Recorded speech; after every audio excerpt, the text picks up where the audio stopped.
Hello everyone and welcome back to Silly Weekends. I'm Kat and today we're going to continue on with episode 8 of Made in Abyss. Yes, I'm a little bit more glam tonight. I needed to have a purpose to actually give a fuck about my face. This whole staying at home thing is like getting the laziness out of me and I needed to take a shower.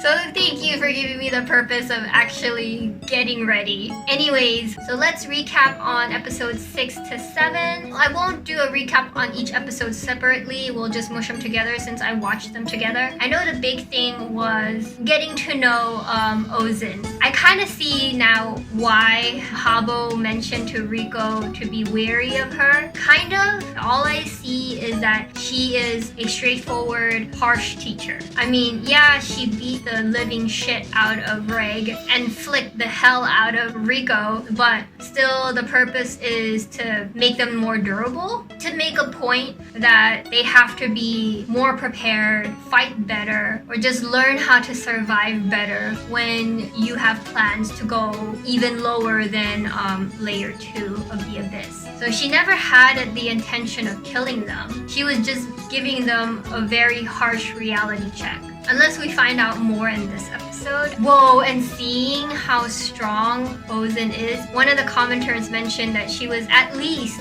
like 6'6" or something. It was cool to see the character kind of look like it kept growing throughout the episode. The way she was like lurching over Reg, her shoulders were like here. Her silhouette was just becoming this big mass. I thought that was really cool to just push how strong and big she really is. So again, I'm super excited for this episode because the way that episode 7 ended, it was her giving a survival test to Riko and Reg. I'm very curious to see the techniques that they're going to use to battle these creatures. I want to see Riko figure out a way to defend herself as well, so it's not all on Reg. Her playing the whole damsel in distress and stuff and not being able to hold her own is going to get annoying to me because it's just like, come on, now you're just holding Reg back. And this was your mission to begin with. So yes, that's it for the recap. So let's continue on with Made in Abyss episode 8. Woo,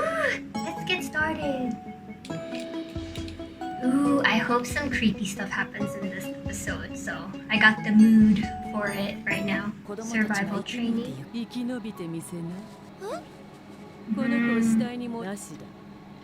Yeah.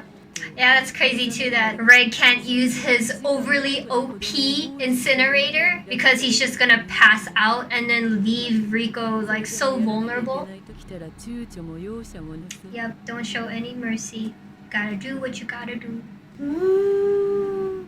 How is everybody doing, by the way, being on lockdown and all? I feel like I'm actually an introvert at heart. So I'm actually enjoying staying at home and being able to work at home and stuff, but since I'm at home, there's no reason for us to go out of our house or even be seen. Like, I'm starting to look so disgusting. I'm not taking showers when I should be. TMI, I'm just like marinating happily. It's actually nice to, get ready, even though it's just to watch anime. Ooh, what's that? Whoa! Think it's okay to drink? It's purple. Ooh, what are those things? Those are Rohanas? Oh, they live in clean water? Wait, if that's the case, then wouldn't there be something in there? Whoa. Ooh, using their survival skills. What are you gonna craft? It's so cool to see them crafting things for survival. Like, this is really interesting to me. Oh, are those mosquito? Deadly mosquitoes? Okay, so already day 3, nothing has happened. Ooh, this character.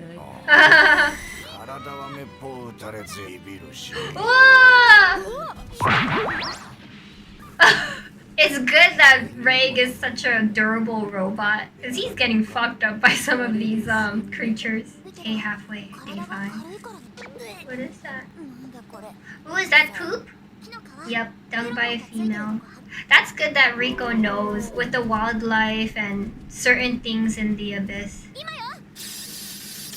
Wow! Best way they learn is to depend on one another. But yeah, that's a good way to survive. Flashback with Lyza.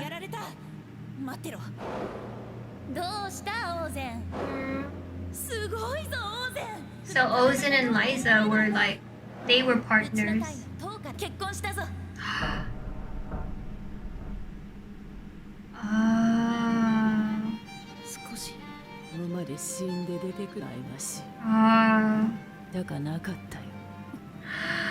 That's Riko in there. Oh, it's awesome. We're getting to see like the whole story with Ozen and Lyza and Riko. Ah, yay! They got it. They got the hippo thing for me. Oh, that looks so good. Yeah, I was kind of figuring that like it had to be more with why Ozen resented Riko. It wasn't so much that she resented Riko, but just I guess what Riko represented. That was Ozen's pupil and partner, and then all of a sudden she found this other guy. And then she gets left behind, pregnant, and then giving birth on her own because her husband had died. So seeing Lyza in that state must have really pissed off Ozen. Oh, but yay! They made it. They made it back. Man, I was kind of hoping to see more of their journey, like more of a struggle during their 10-day survival task. Maruluk is so cute. I still don't know whether Maruluk is boy or girl, but either way, I really like the character. In the 5th layer. Oh, you lose your sense of time the lower you go. Ozen mentioned that like in the 5th layer, you totally lose your sense of time. Like a few weeks actually is a few months. That's really interesting. Like I wonder if the day goes on longer. Aww, that's nice that Ozen is pretty much like hinting to Riko that yeah, there's a good chance that your mom is still alive. Whoa. Oh, some of the white whistles are still there. Ooh, there's 3 of them. There's another white whistle just like her. Lyza didn't write that? There's someone down there with Lyza. Okay, so she wasn't lying when she was saying, when Ozen was saying that it's not Lyza that wrote that. It's not her handwriting. Ooh. Please read the everlasting pickaxe. This is Lyza's weapon? Oh, I don't know if I ever completed my idea, but I thought it's really cool that Ozen kind of mentioned that Lyza could be alive. If it's been a few years up there, it could probably just feel like a few months down there. And I'm happy to know that Riko now has Lyza's weapon, so now she can defend herself. Oh, white whistles can activate certain relics. Aww. I'll bet she's scared that they're not gonna make it. Aww. Aww. Yeah, out of all the people that she's seen come through, she actually made friends with them. I'm guessing because they're the only ones that are the same age as Maruluk. Maruluk? Wait, that's Lyza? Looks so short compared to... Well, Ozen is pretty tall. Aw, Lyza really cares about Riko. We finally get to see her! Aww, we finally get to see Lyza. Ah. So the whole thing with Ozen telling her about how she was stillborn, how she's a living corpse, that was all planned already. Or just in case Riko did set out to go to the bottom of the abyss. Ooh, is this 3rd level? The depths of the 3rd level. The Great Fault? Whoa. Ooh, that's crazy. Oh, okay. Ooh, I like that episode. Why do I always say that at the very end of my reaction? Of course, I like majority of the episodes so far. This episode was really nice is because we got to see a bit more of the backstory with Ozen and with Lyza. And we finally got to see Lyza's face. She looks so young too. I wonder how old Lyza was when she set out on her adventure as a white whistle. Oh, I forgot what level or what layer of the abyss Lyza gave birth. Was it 5th level? I forgot. But for her to go at that level of depth into the abyss and then come back up at the end of this episode, her and Ozen were talking and they were already at the top layer. So as a white whistle, I wonder, I'm sure they mentioned it in the previous episodes, but I already forgot what level they can still ascend from without going mad. But anyways, I have to admit, I was a little bit disappointed with not seeing too much of Riko and Reg's adventure during the whole survival test. You know, being 10 days in there. We only got to see one hippo creature. It was probably the most docile creature that we saw so far compared to the ones that we've been introduced to already. But yeah, I thought that they were going to go through a lot more creatures and show a lot more struggle. Of course, I get it. It's only one episode. So I guess it was okay. And plus, I appreciated the fact that they showed more flashbacks of Lyza and Ozen together. I knew there was something in the previous episode, Ozen mentioning that she was resentful of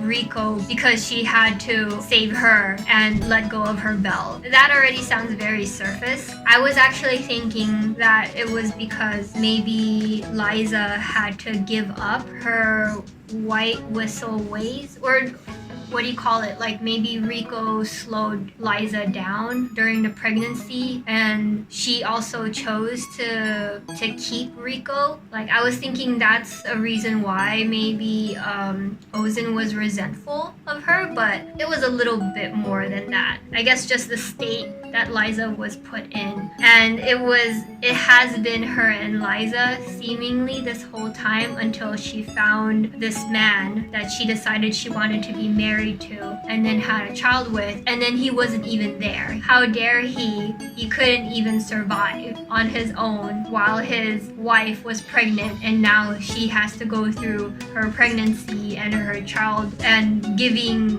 birth to this child all on her own. Like, shame on you. So it's great to see the deeper reason as to why she resented Riko, at least in the beginning. But now, even though she's still a little irked by her existence and what she represented, you know, she was still there for Riko. And the purpose for her going down into the abyss is something that hits home. But that was really great. And again, it was great to finally see her face, Lyza's face. This whole time we've been seeing her long, luscious blonde locks, and then to finally see a face, that face was actually surprising. And then her stature next to Ozen was very surprising. Like, she looks like a little kid.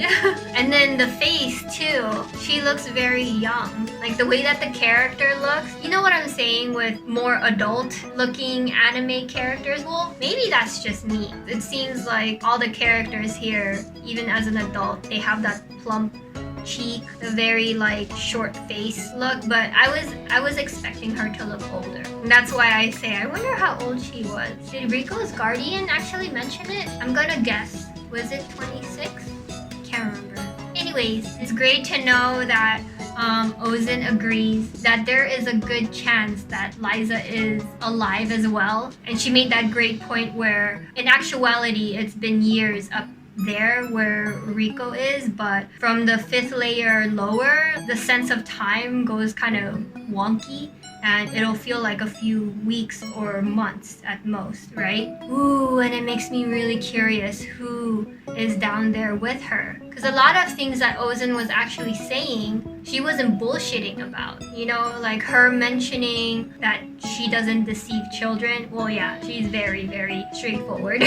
Very blunt, painfully blunt. And then her also mentioning like, I don't know who wrote that. That's not Lyza that wrote that. I don't know if she was serious about saying that Lyza wouldn't even write that as a joke. Like maybe it's true that she wouldn't call upon Riko to come find her in the abyss. There is a reason why she continued on to be a white whistle and leave Riko with a guardian, right? So when Ozen mentions like who that message was actually actually 4? That really made me think.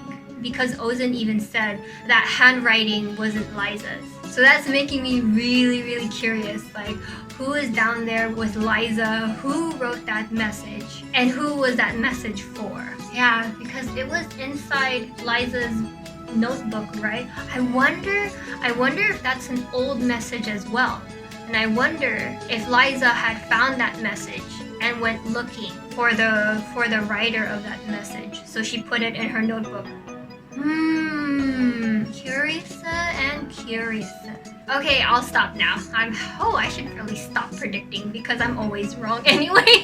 But yes, what did you guys think of this episode? If there was any extra information or any important parts that I may have blinked or looked away from, please comment down below. If you guys enjoyed this reaction video, please like and subscribe and check out the previous reactions that I've had to this anime or any of the other animes that I've recorded before. And yeah, I can't wait for episode 9. I almost feel like with the way that this episode ended, shit is gonna get real, soon. I'm guessing maybe in 2 or 3 episodes, shit is gonna get really real. Is because 1 or 2 episodes per layer. But yeah, again, I can't wait. So I'll end it now for this reaction video to episode 8. I hope you guys have a great night. I hope you guys continue to stay safe out there. And I'll see you guys next time for episode 9 of Made in Abyss. Thank you for everyone's patience. And again, have a great night. Bye!